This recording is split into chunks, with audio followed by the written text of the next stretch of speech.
Halo semuanya, perkenalkan saya Elena dari 11 MIPA 1. Hari ini saya akan melakukan praktikum asam dan basa. Selamat menyaksikan.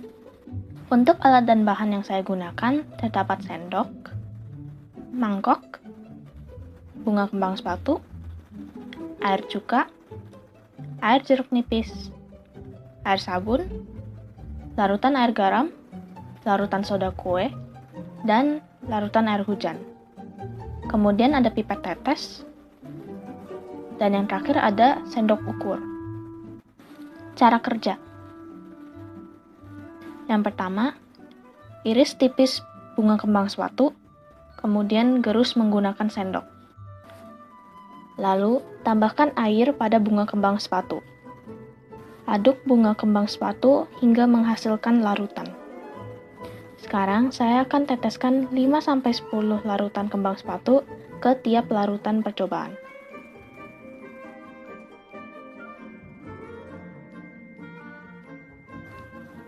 Untuk uji coba larutan air sabun, saya melakukan uji coba ulang.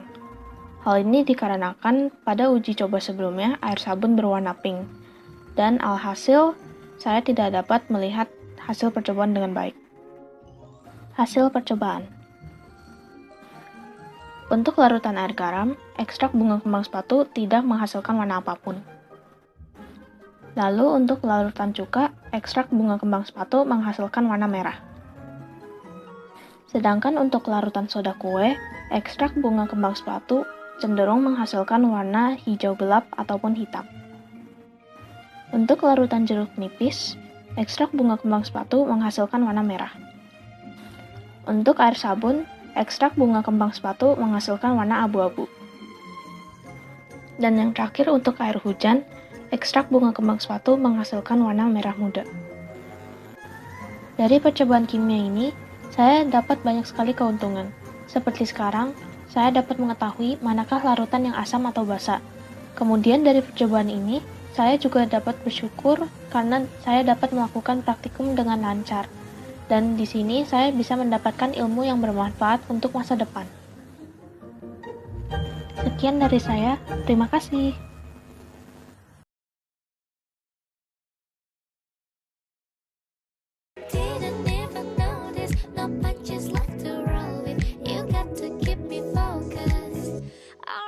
Iris tipis-tipis kol ungu.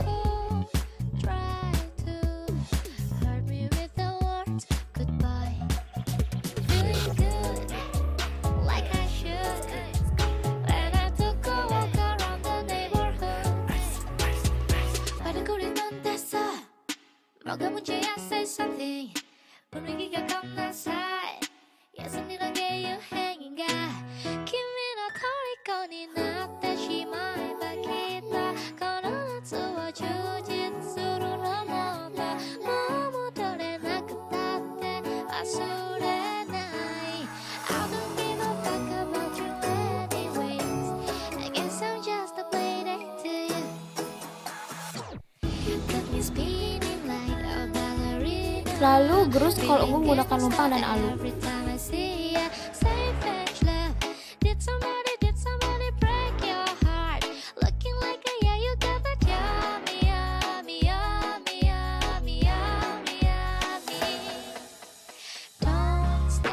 Tambahkan air sebanyak 4 sendok obat.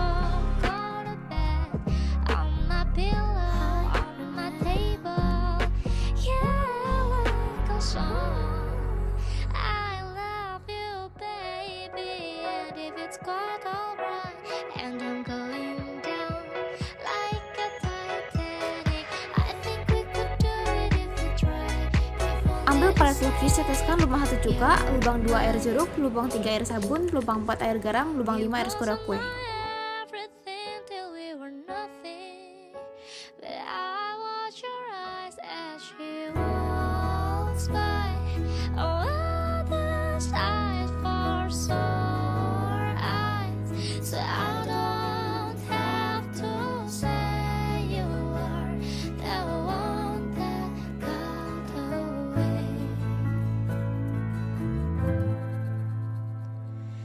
When somebody left me, everything was beautiful. Every Teteskan sebanyak 5-10 tetes ekstra kolor ungu ke dalam tiap lubang yang sudah berisi berbagai larutan. Now suddenly you're asking for it back. Could you tell me where'd you get the numb? Bad liar, now you know. Everything has changed. It all happened for a reason. Now from the first day. Should've gone get that paper. Should've tongue ripped like razor. Should've got with that flavor. Part of my tips and makeup. Make me laugh or die. Did all make me young and only. So wrap in plastic and make me shine. We can make a dollhouse, follow your design. Let's build a day out of stick and twine. Amati perubahan warna yang terjadi dan catatlah pada tabel. Me pon, su. Me pon, yeah, kakus, nyam nyam. Met this pretty thing.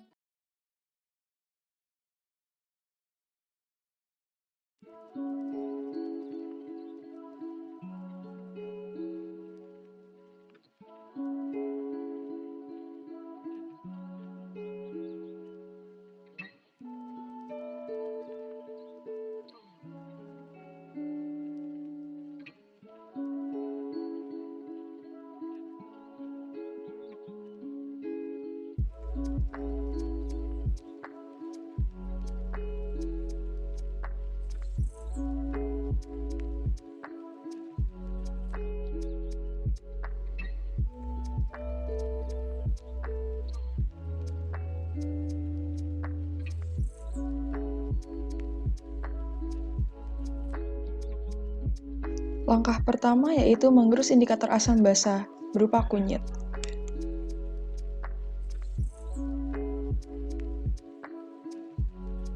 Langkah kedua, mencampurkan kunyit dengan 20 ml air. Langkah ketiga yaitu menuangkan bahan yang akan diuji ke palet lukis.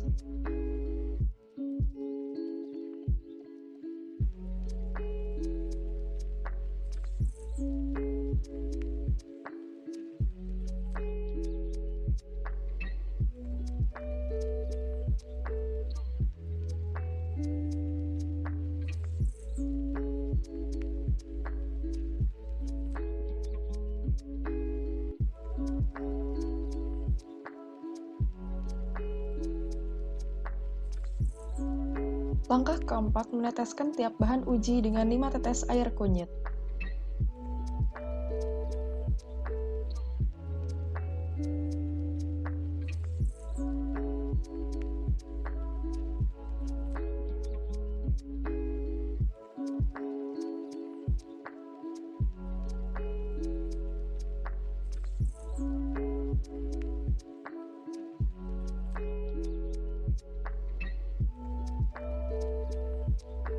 Dari sumber yang saya dapatkan, kunyit merupakan indikator asam basa alami. Jika suatu zat yang bersifat asam ditetesi air kunyit, zat tersebut akan berwarna kuning, sementara zat basa akan berwarna merah. Setelah ditetesi air kunyit, keenam bahan diamati perubahan warnanya. Berikut hasil percobaan. Terlihat pada palet cuka berwarna kuning, menandakan cuka bersifat asam. Air jeruk sedikit sulit untuk diamati karena warna air jeruk lebih pekat dibanding air kunyit. Tetapi setelah diamati lebih dekat lagi, air jeruk berwarna kekuningan yang berarti bersifat asam. Pada beberapa sumber, ada berbagai jenis sabun, ada yang bersifat asam, basa, dan netral. Dan ternyata sabun yang saya gunakan berwarna kuning, yang berarti bersifat asam. Air garam berwarna seperti larutan kunyit, menandakan garam bersifat netral. Soda kue berwarna kemerahan, menandakan soda kue bersifat basa. Terakhir, air hujan. Berbagai sumber mengatakan bahwa air hujan seharusnya bersifat asam menuju netral. Tetapi dari hasil percobaan, air hujan berwarna seperti kunyit tetapi menuju kemerahan, sehingga dapat dikategorikan sebagai netral menuju basa.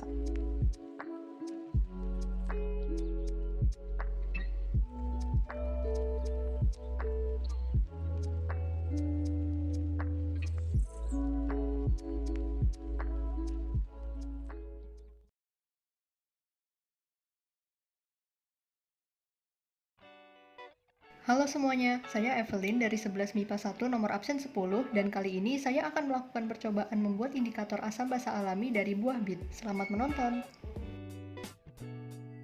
Alat dan bahan yang kita perlukan adalah buah bit, air jeruk atau lemon, garam, soda kue, air sabun, cuka, air hujan, air keran, alu dan lumpang, sendok obat 5 ml, mangkok, palet lukis, talenan, pisau, dan parutan jika diperlukan. Pertama-tama, kupas bit dan potong bit menjadi beberapa bagian yang lebih kecil. Lalu, parut bit ke dalam lumpang atau bisa juga diiris kecil-kecil. Gerus bit menggunakan alu, lalu tambahkan 20 ml air keran menggunakan sendok obat. Tumbuk dan aduk bit sedikit lagi, kemudian tuang air ekstrak bit ke dalam mangkuk. Ambil palet lukis dan tuangkan cuka ke lubang 1, air lemon ke lubang 2, garam dan air ke lubang 3, lalu aduk hingga membentuk larutan garam, air hujan ke lubang 4, soda kue dan air ke lubang 5 dan aduk hingga membentuk larutan soda kue, dan terakhir air sabun ke lubang 6.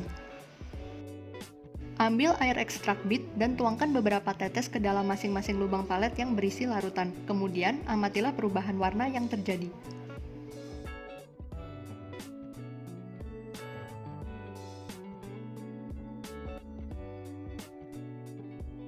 Menurut sebuah sumber yang saya temui, bit mengandung senyawa beta-sianin yang merupakan zat warna merah violet sehingga memungkinkan untuk dimanfaatkan sebagai indikator asam basa alternatif. Seharusnya, ekstrak umbi bit akan berubah menjadi warna merah terang ketika diteteskan ke dalam larutan asam dan berubah menjadi warna hijau dan jingga ketika diteteskan ke dalam larutan basa. Namun, pada percobaan yang saya lakukan, ekstrak umbi bit tidak berubah warna ketika diteteskan pada air lemon, cuka, larutan garam, dan air hujan. Ekstrak bit hanya berubah warna menjadi ungu tua ketika diteteskan pada larutan soda kue dan air sabun. Mengapa demikian? Dari sumber yang saya temui tadi, dikatakan bahwa untuk memperoleh beta-sianin ternyata diperlukan adanya pengeringan dan maserasi terlebih dahulu pada bit.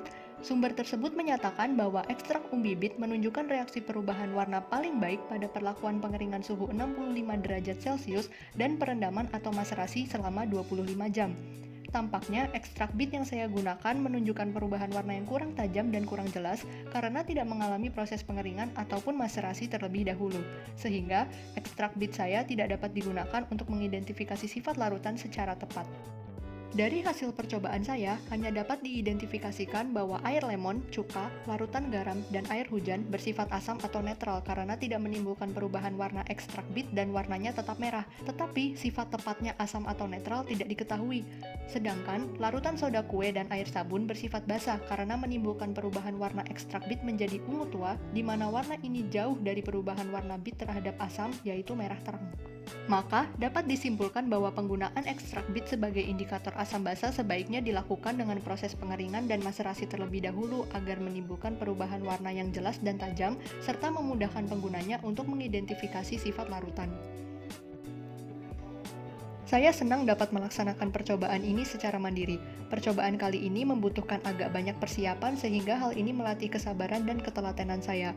Walaupun hasil percobaan tidak sesuai dengan ekspektasi saya karena sedikit kekurangan dalam langkah pelaksanaannya, namun saya tetap bersyukur dapat melaksanakan percobaan ini dengan lancar. Jika dikaitkan dengan analogi, ekstrak bit yang berubah warna dalam larutan asam dan basa mengajarkan saya untuk selalu dapat menyesuaikan diri dengan lingkungan tempat kita berada tanpa harus mengubah jati diri kita. Sekian dari saya, mohon maaf atas segala kekurangan yang ada pada percobaan ini. Terima kasih.